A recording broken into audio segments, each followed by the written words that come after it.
Welcome back to A Little Faith. I'm here with Duncan Kenzie. Duncan is one of the directors on the WCF board. Duncan and I are going to talk about the Israel-Hamas conflict and how we as Christadelphians should feel about it. How are you doing today, Duncan? Good. How are you, Levi? Pretty good. I guess something I wanted to say off the top is kind of, I'm very aware in this topic. I think it's funny hosting a podcast and generally acting like I am an authority in a lot of things in my life that I'm not. I do think it's worth at least me stating how much I'm not an authority in geopolitical machinations. But I do think this is so interesting. What do you think about what's your biography? If you were to, how much of an expert are you or are you not?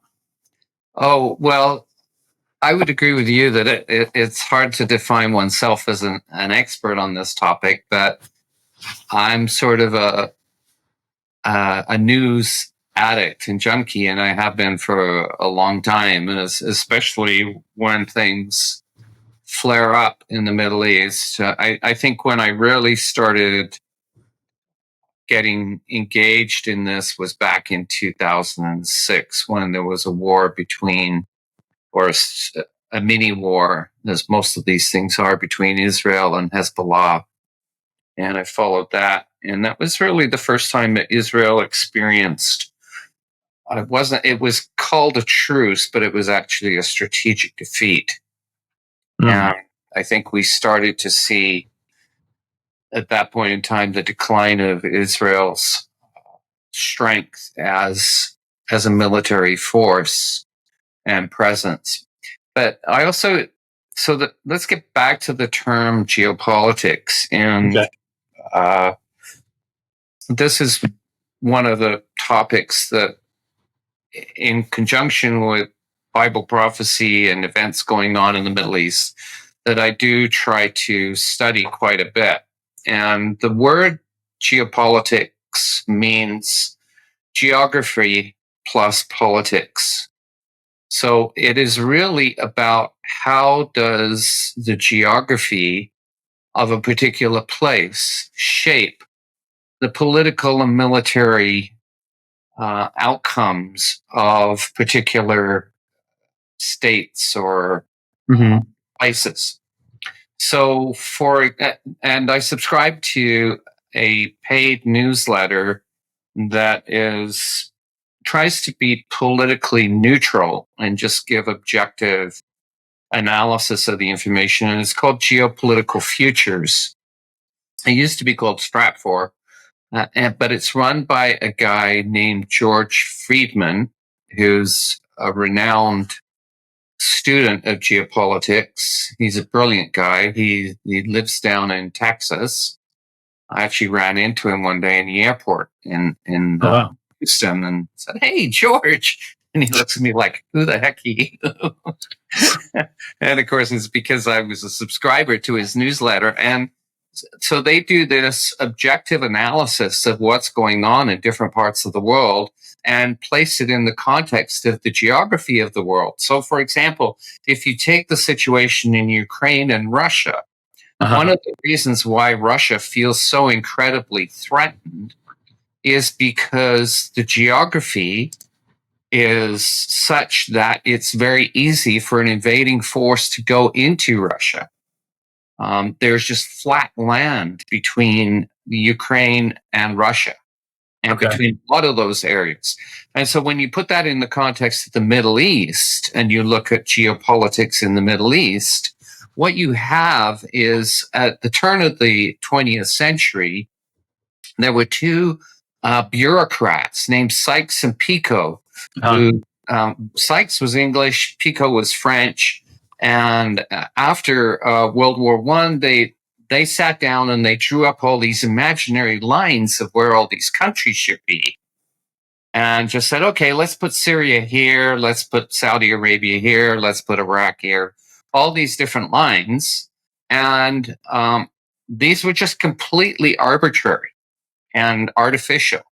And so you end up with different tribes, different ethnicities found in these countries together that were artificially constructed and with different geographical effects. So that's one reason why you have the Kurds, which have been terribly persecuted, and the Americans have supported the Kurds. They're persecuted by the Syrians, the Iraqis, and by the Turks. Also at that particular time, at the turn of the 20th century, at the end of World War I, you had the Balfour Declaration. And this was where England came out and said, we are going to give this land to Israel, their historical land. We're going to give it to the Jews. And the Jews were still in exile at that time. They were still in Europe, scattered throughout the world in exile. But they said, this is going to be a Jewish homeland. And that was one of the outcomes of World War I, was Britain, which at that time was still a powerful force, made that pledge. Right. But they also said, but by the way, it's still going to be a home for the Arabs.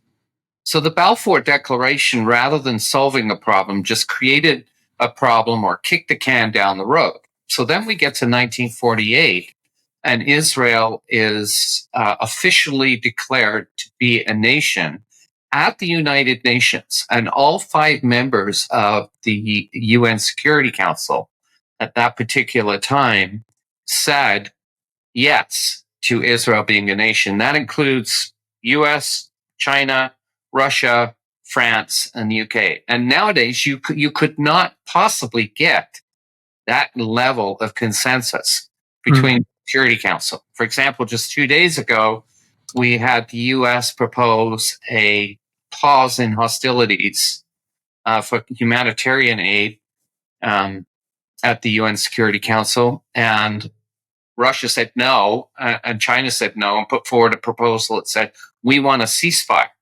And of course, the US and Israel is against a ceasefire because it would create an opportunity for Hamas to regather its strength and continue attacking Israel.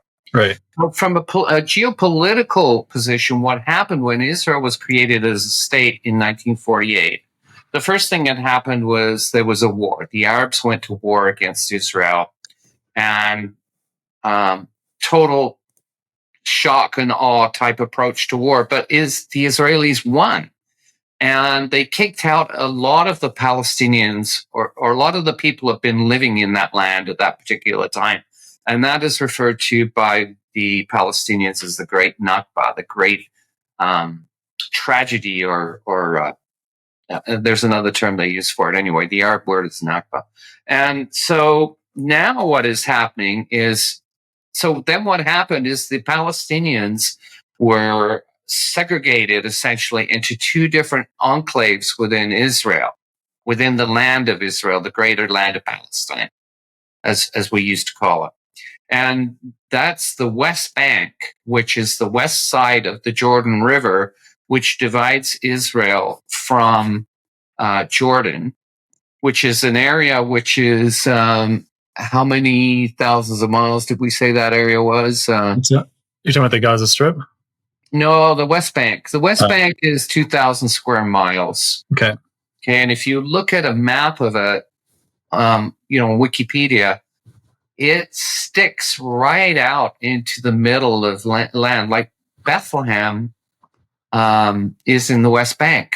A lot of these places, these biblical places, that we think of in association with Abraham and Isaac and Jacob, and they are all in the West Bank. The area where Jesus went and met the Samaritan woman at the well, that's a Palestinian town now. So there's the West Bank, and then there's the Gaza Strip, which is where the fighting is taking place today, and where the attack was launched against Israel on October 7th. And so it's worth pointing out for you basically just said it, but the Gaza Strip was formed in that war in 1948. That's when it was first kind of formed. Yeah, that's where people kind of went to and were pushed to, and then that became the place where the Palestinians were essentially confined. A lot of the Palestinians were confined. So when there's conversations about, a two-state solution, where there's one state for the Palestinians and there's one state for Israel, the problem is how do you create that Palestinian state when it's separated by, I think, about 50 miles? The Gaza Strip is separated from the West Bank. And in between, it's all land that Israel occupies today, is in today. Okay. Yeah, 72 miles between the West Bank and Gaza Strip. Yeah. So they want to have a state there, and so the idea is that they would build some kind of road or connector between the two, and somehow have dividing lines on either side to prevent people from just crossing between Israel and that Palestinian state that they would form. Yeah. So the two-state solution has always, to me, been highly impractical, if nothing else. And you mean just kind of geographically, back to the geopolitical point? Yes, and it's hard to imagine. That's that's where the geography of a place comes into to impact the political outcome of a state's arc in history. Let's do some more kind of table setting. So the actual size of the Gaza Strip, I saw the Wall Street Journal compared it to the size of Greater Chicago. It's only 140 square miles. Mm-hmm. So it's really very much not large. There's a population, you and I were looking up before, there's a population of either 2.5 or 3 million people in that area. Remember, and as you already said, October 7th was the day, so that's 20 days ago, that the attack happened. I think it's worth noting that it was the day after the end of Sukkot, or the Feast of Booths. So it was immediately after one of the holy festival weeks. And it was also almost 50 years to the day since the start of the Yom Kippur War. I also think it's worth noting, maybe we talk about this later, but it was 2 days after the United States Congress vacated Kevin McCarthy, meaning that, and that has just changed as of yesterday. We're recording this Friday, October 27th, but it took 3 whole weeks for the U.S. Congress to replace the Speaker of the House, which means that they can actually pass aid. But I think it was fascinating geopolitically for the last 3 weeks that the U.S. was literally unable to send any aid to Israel or the Gaza Strip. Well, I think that's a possible factor, but I think the more, from my perspective anyway, of looking at this, and again, I'm certainly not an expert. I don't think I ever answered that question, but I would put myself in the same shoes as you, as I'm not an expert. I'm just curious. But one of the things that has been going on, is the Abraham Accords, which were initiated by the Trump administration, brought about peace between 3 Arab countries. I think one of them was the United Arab Emirates, and a couple of other countries, and Israel. So this was something that was unheard of. Trump's administration had 2 great accomplishments in favor of Israel. One, they moved the U.S. embassy, to Jerusalem. It had been talked about and promised by the various U.S. administrations for about 20 years, but never happened. And then Trump said, we're doing it. So he did it. And I'm not here to argue the merits or the demerits of Trump, but this is just a fact of what he did. The next thing they did is they put into motion the Abraham Accords and achieved, and it's interesting, they're named Abraham Accords, in recognition of the common father that both the Arab nations and the Jewish nation have, the common roots. And so there was peace between them. So the next thing that was happening just before Hamas engaged in these terrible atrocities against Israel was there was a peace plan between Saudi Arabia and Israel that was underway. And it was very likely that there was going to be peace between the two of them. It had already been sort of an informal peace or truce, but they were going to formalize it. And that would have been devastating to Iran if that had happened, because Iran and Saudi Arabia are the two biggest rivals in the Middle East. And the reason, one of the reasons at any rate that they're rivals is not just because of they're competing for the world's wealth in terms of selling oil, but it's also because they are two separate branches of the Muslim faith. So the Iranians are members of the Shiite faith, and the Saudi Arabians are Sunnis. And so what you get is this serious conflict between these two branches of the Muslim faith that creates this animosity and this global competition between these two powers. And so if Saudi Arabia had achieved peace with Israel, Iran considers Israel to be its greatest enemy and its greatest threat, because Israel has an undeclared nuclear arsenal that they could launch at Iran. And that's one of the reasons Iran has been trying to get nuclear weapons. Then Iran's very existence is a threat. And so Iran drives all these proxy organizations like Hezbollah and the Palestinian Jihad and Hamas to attack Israel. They provide the funding, they provide the logistics, they provide the training. In fact, the Wall Street Journal reported 5 days after the invasion on October 7th that Hamas had gone to Iran for training by the Iranian Revolutionary Guards, and that Iran had specifically given the green light for this invasion to happen. Now, Hamas claims that they had been planning it for 2 years. And I think they probably had been planning it for 2 years.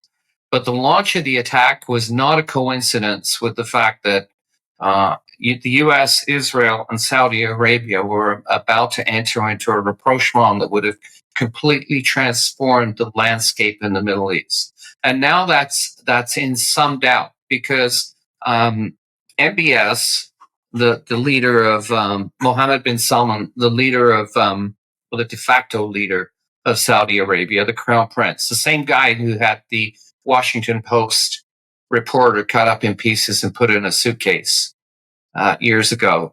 He was the one who was driving the agreement with Netanyahu's government, and but after this happened, rather than blatantly or directly come out and condemn Hamas's atrocities, he criticized Israel for their, disproportionate response to this and the bombing of innocent children, as he sees it, in the Gaza Strip. So the move by Hamas was successful in killing that effort to bring about that agreement between Israel and Saudi Arabia, at least for now. Yeah, for now, right. So since then, the numbers I just looked up is there's more than 1,400 people have been killed in Israel. That's including children and elderly. They think there's 600 captives. Sorry, 203 people Last number I heard was 229. Okay, 203 people captured. The 600 I was mistaken is an estimate by the State Department about how many Americans are currently in Gaza, American citizens. Then, so 1,400 people killed in Israel, and then 3,400 people have been killed in Gaza so far. 12,000 have been injured. That's yeah. I think the claim by the Hamas authorities now is 7,000 people have been killed in Gaza. Yeah. So, and you have to remember those numbers are reported by the Hamas-run hospital authority, although the World Health Organization thinks those numbers are pretty credible. And where it stands now is Israel is amassing tanks and army and stuff like that on the northern border of Gaza. And essentially, in my reading of it, under pressure from the U.S. and the rest of the world, have not entered into Gaza in an actual ground assault yet. They're kind of negotiating and trying to get hostages freed and things like that.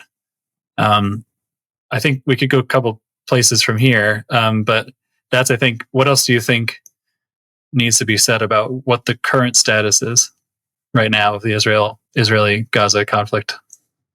Well, the first thing to say is that it's extremely tragic. Right. The whole circumstances. Let's just talk about the Palestinians first, and then we'll talk about the Israelis. So the Palestinians have essentially been living in that enclave in Gaza, which interestingly is where the Philistines were based in the Old Testament. Mm-hmm. If you look at the 6 cities of the Philistines, like Gaza and Ashkelon and so on, Ashkelon is currently in the land of Israel, but back in the Old Testament, that was the region where the Philistines came from. Right. And so the Palestinians have been living in this prison, essentially, for almost, 75 years, since 1948. Now, when I say that, I'm not criticizing any particular party to this, because I think there's lots of parties that are to blame. And Hamas is probably Hamas and the Palestinian Authority are probably as much to blame as Israel for this situation. Because Hamas is a terrorist organization it's in its charter to destroy Israel. Their whole intent is to destroy Israel. It's not necessarily, people chant free Palestine, but the Palestinians could have been freed if they carried through with the agreements that had been made back in 1994 with Clinton, and if they had taken the opportunities that had been offered them by the Israelis to make peace, but they didn't. And that wasn't just Hamas, that was the Palestinian Authority that did that as well. But Hamas, the people living in this enclave are prisoners of all these different forces. They're prisoners of Israeli right-wing pressure. They're prisoners of Egypt refusing to take them into their country. They're prisoners of the rest of the Arab world that really don't want anything to do with the Palestinians, other than keep it there as a thorn in the side of Israel, rather than actually resolve the conflict. And they're prisoners of Hamas's dictatorial rule. Hamas takes money that is provided as humanitarian aid, and they use it to produce military weapons or build tunnels to attack Israel. So the situation in Gaza is a desperate one. It has been for a long time. And now with the siege that Israel is imposing upon it by refusing to allow fuel trucks in, basically constricting the flow of goods into that region. It's a humanitarian disaster by every stretch of the imagination. So that's the plight of the Palestinians. Lots of children have been killed. Lots of women have been killed. Whether it's because they couldn't flee or whether it was errant bombs, whether it was direct targeting, who knows? This is the problem with war. Right. Was that women and children and non-combatants get killed as well as combatants. And it's a great, great tragedy for the Palestinian, the people living there. Now, on the Israeli side, this has been described by a lot of Israelis as their 9/11. All right. Now, if you want to compare it to 9/11, I believe the number of people killed in the Twin Towers attacks was roughly 2,700 people. And there were a lot of conversations afterwards about people saying, I knew somebody who was in the towers at the time they came down. So there was a lot of zeitgeist around that event. And I think people in the US and to some extent in Canada as well felt that a strong connection with what had happened. Well, in Israel, you had 1,400 people slaughtered. And last count, 229 hostages taken. 1,400 people out of the population of Israel, compared to I forget what the population of Israel is. I think it might be 9 million. That's the number that jumps to my head. I'm going to look it up right now. 9 million, 9.4. It's 9 million. 1,400 out of 9 million versus 2,700 out of 300 million. So in terms of just sheer number, a percentage of people who were killed. And in Israel, as you probably can imagine, families are very strongly connected with one another. And there's a lot of dual citizenship. There's a lot of Russian Jews in Israel. There's a lot of American Jews in Israel. So these ties they span a lot of international borders. And the atrocities that were committed are so vile that a lot of newspapers refuse to show the pictures or the videos of what had happened. My son, he told me he made the mistake of going on Telegram the day the events were happening, was on the Hamas channel and saw some really explicit videos of what was being done to people. Oof. And he wouldn't tell me what was being done. He said, Dad, don't go there. It's the worst mistake I've ever made going and looking at these videos, because the atrocities is worse than what's been described as going on in Russia and Ukraine. And the Israelis in particular, they have a culture of life. They have a culture of valuing life. And so any desecration to bodies, any torture, any maiming, any of that kind of thing is just completely abhorrent to their whole way of thinking. Whereas Hamas, at least, and I think a lot of the Arab nations have a culture of death because they celebrate martyrdom. Something that as Christians, we do not celebrate martyrdom. Right. It might have been celebrated at one time in the past, but we don't urge people to be martyrs. We believe that following Christ involves laying down your life in the way you live, not in the way you die. That Jesus has already died for us, and we don't need martyrs in that sense. So there's a completely different way of thinking in at least the extreme form of the Muslim faith. It's Islamists versus maybe moderate Islam. So anyway, the situation in Israel, it's their 9/11, and everybody in Israel is pretty united now in their desire to completely annihilate Hamas at whatever cost, whatever price. And that price may come, and the result, that price that they pay might come in the form of rejection by Western governments that have typically supported them.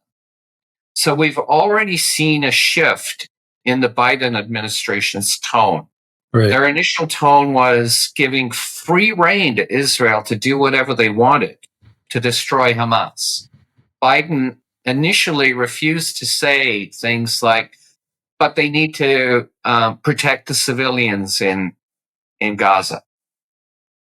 Now that tone has changed, and there's very much an emphasis on the response has to be within the boundaries of international law regarding warfare. You can't target children and women and children.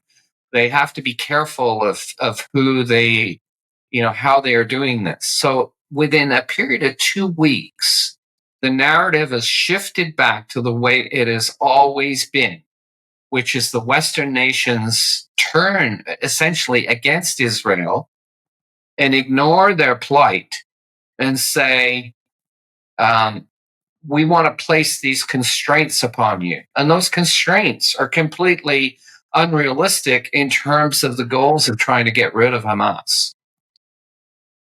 Getting rid of Hamas is going to be an extremely painful process for Israel. Their pain has only just begun because they are likely to lose many, many lives of soldiers going into Gaza and engaging in urban warfare and tunnel warfare with Hamas. Hamas is heavily armed. They're heavily fortified. These tunnels are 500 kilometers. There's 500 kilometers tunnels. There's like way more tunnels than there are in the London Underground, for example. Whenever you engage in urban street fighting, it comes with great cost because defenders can hide behind rubble. They can hide in buildings. And the Israelis don't like to lose soldiers. Right. When Gilad Shalit was captured, I forget what year he was captured, and the Israelis negotiated his release. They released something like 200, almost 300 prisoners, right, prisoners in exchange for one soldier. And that's where the other factor comes in here. There's all these hostages, and a lot of these hostages are dual citizens. Or they might even not be dual citizens at all. There were a lot of people from Thailand who were working in the kibbutzes that were taken hostage. Right. So I've been interested in the reaction. I think I just saw this chart yesterday about how much of a generational divide there is in the U.S. again, as far as for support for Israel. So, yep. This is from Axios.com, and there's 3 options: support Israel, say do nothing or unsure, and criticize Israel.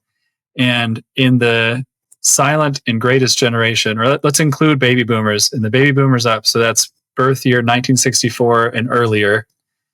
In baby boomers, it's 83% support Israel, and in the generation above that, which is the silent and greatest generation, it's 86%, with only 1% of the silent and greatest generation feeling critical of Israel.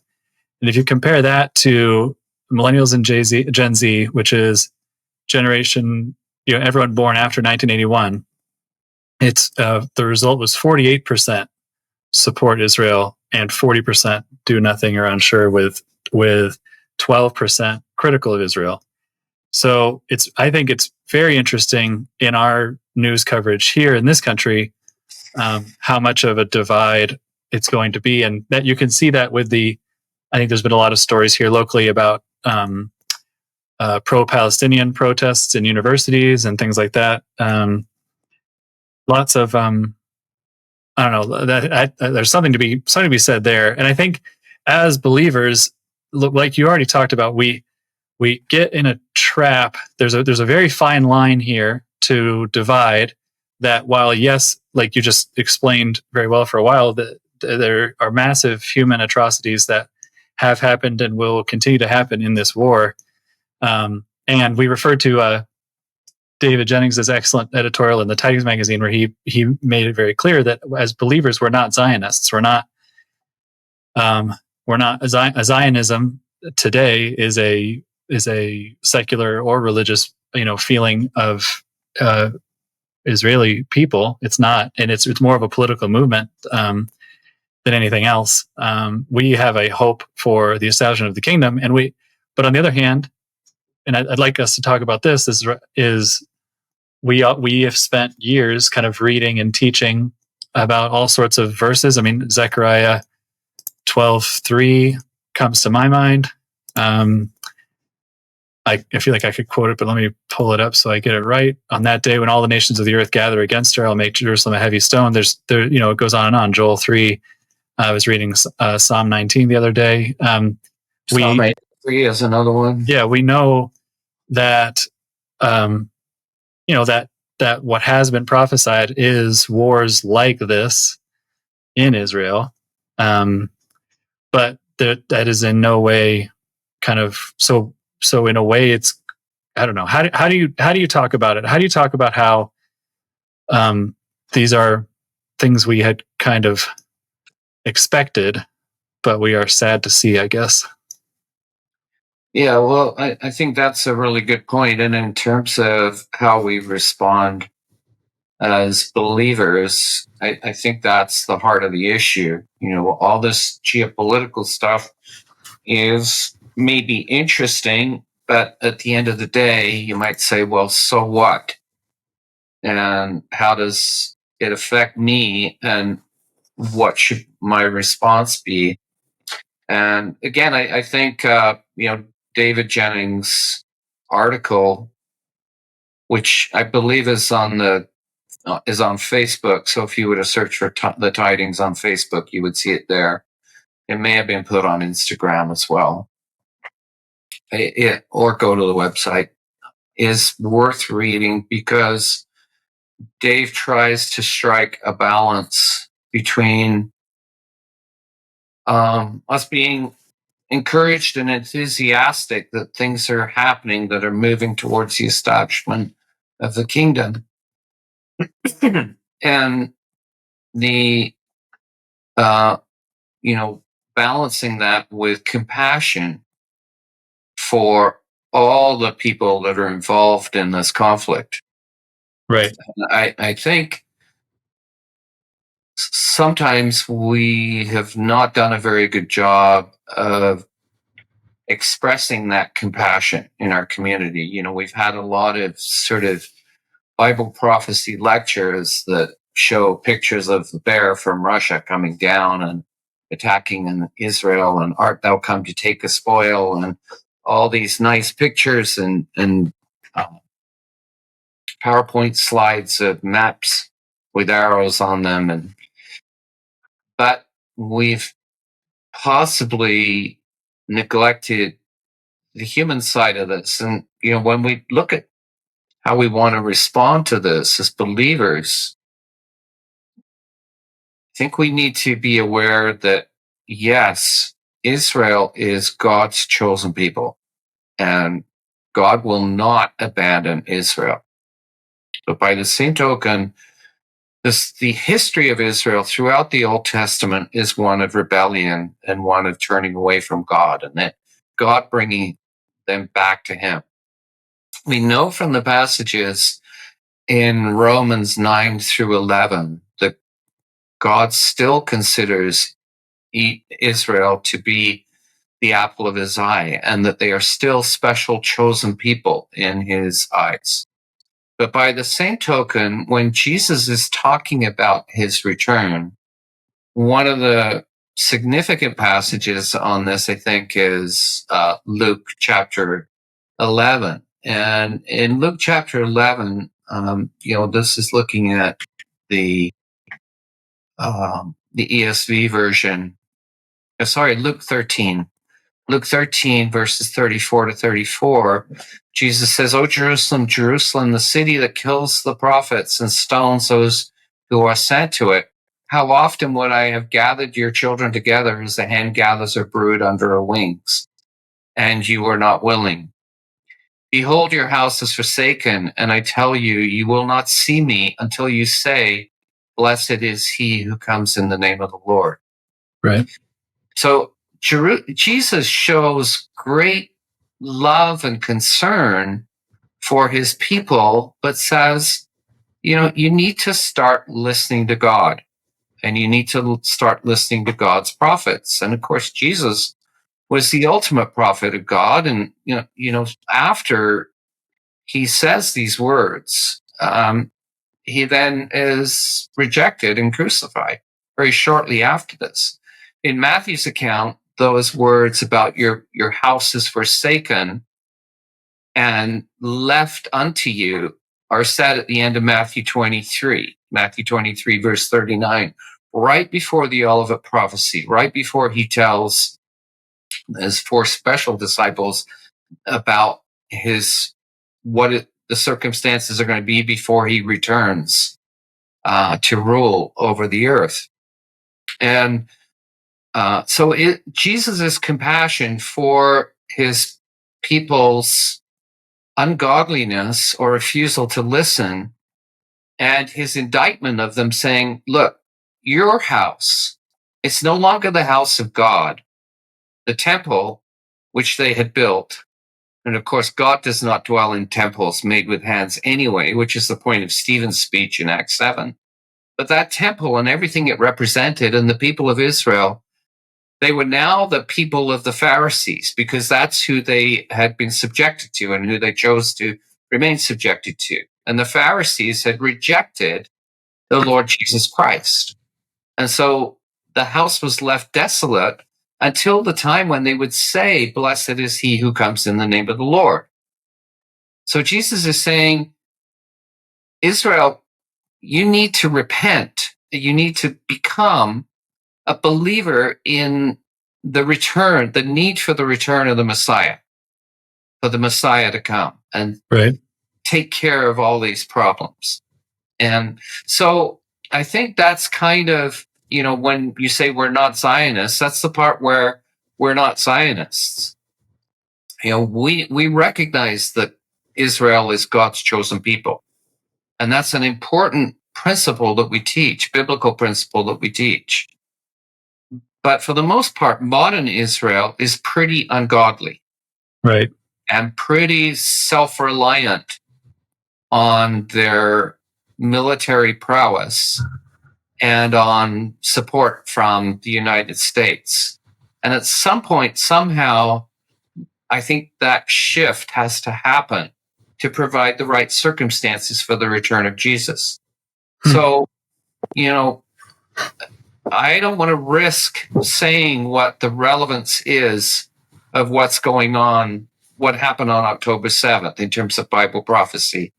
I've got to that stage in my life where making those sorts of claims is fraught with all kinds of danger. Right.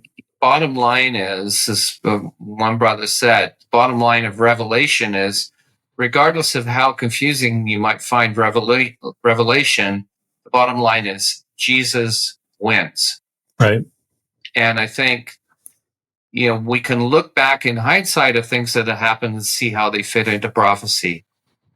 But definitely we're living in times that are fraught with peril, and at the same time should encourage us, strengthen our faith to recognize that everything always comes back to the Middle East, conflict in the Middle East. Even from the beginning, I saw the Ukraine-Russia war as being tied to events in the Middle East. And that is sort of starting to come to fruition as we see Russia taking sides with the Palestinians now and getting involved in that. Thank you, Duncan. I think we'll wrap up this discussion here. I think we're right, like you said, we're right to look to the Middle East. These events are surprising and sad, but not completely unexpected, I guess, as Bible students. And but we don't know the day or the hour. But like you said, we do know that in the end, Jesus wins. Yeah, and the thing for me in terms of the return of Christ is what I look forward to the most is peace and righteousness. Right. Those two things. It's not so much, what are we doing in the kingdom and the beauty of the kingdom and all that. I mean, that's all important. But the key frustrations that I experience are injustice, right, in the world, and the horrible things that human beings do to one another. And I'm looking forward to the day when that all stops.